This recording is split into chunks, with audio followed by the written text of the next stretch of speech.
Alam niyo ba, sobrang dami kong gagawin ngayon. Gumawa ng assignments, maglinis ng kwarto, tapos kumuha ng mga projects. Naisip ko na lang na sana isda na lang ako para langoy-langoy lang. Ang kaso, malabo namang mangyari yun. Kaya naman, kumuha na lang ako ng paraan para mapalapit sa mga isda. Kaya pumunta kami ng jowa ko sa Manila Ocean Park.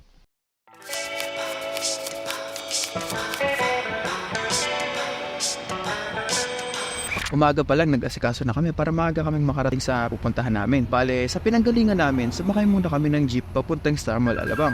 Na ngayon ay VTEX na. Tapos dun kami sumakay ng bus pa Loton. Tapos sinabi ko na lang kay kuyang konduktor na kung pwede, baba na lang kami dun sa may Rizal Park. Sabi niya, "Naku Toy, hindi pwede, may huli kasi dun. Baka isama tayo sa pagbaril kay Rizal." Hindi ako nagulat, sabi ko, "Ha?" Sabi niya, "Joke lang po." Sabihin ko na lang kapag kapababa na kayo.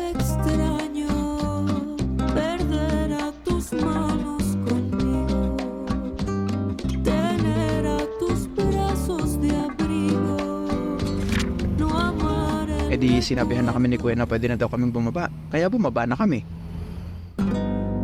Tapos nilakad na lang namin yung papuntang Ocean Park kasi magkatapatan lang naman yung Rizal Park at Ocean Park.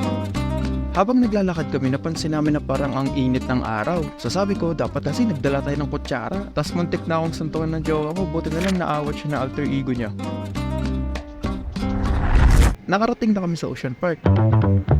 Tapos, bumili na kami ng ticket. Sabi ko pa sa kanya, punta ka dun, kunwari cinematic. Tapos ayun, pumila na kami, tapos nakapasok na kami sa loob.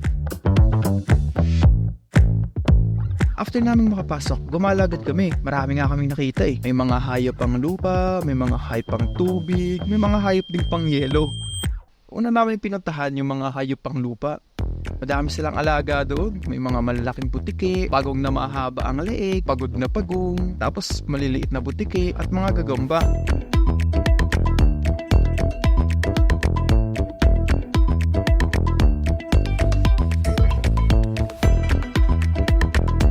Tapos may mga ipis nga din dun eh, kaso di ko na binidyohan. Baka gantihan ko sila, ako naman lumipad sa kanila eh.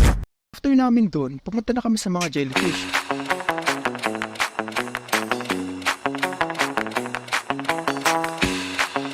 Angas nga ng mga jellyfish, sumasabay sa music. May music kasi sila sa loob ng mismong room nila. Tapos para silang nagdi-disco kasi paiba-iba yung ilaw ng kulay nila.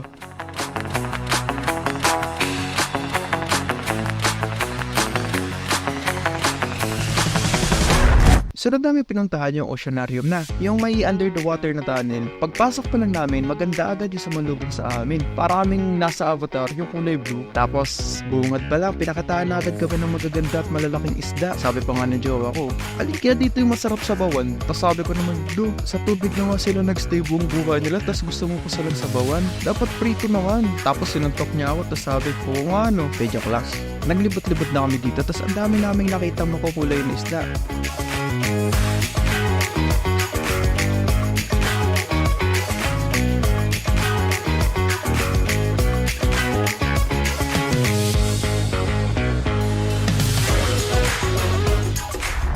Nakarating na kami sa under the water na tunnel. Medyo nalungkot ako dito sa part na to kasi ang iksi lang pala nun. Akala ko mahabang tunnel yun tapos malalim, ganun. Wala, expectation to reality lang. Pero okay lang, at least naranasan ko mapalayo sa mga ginagawa ko.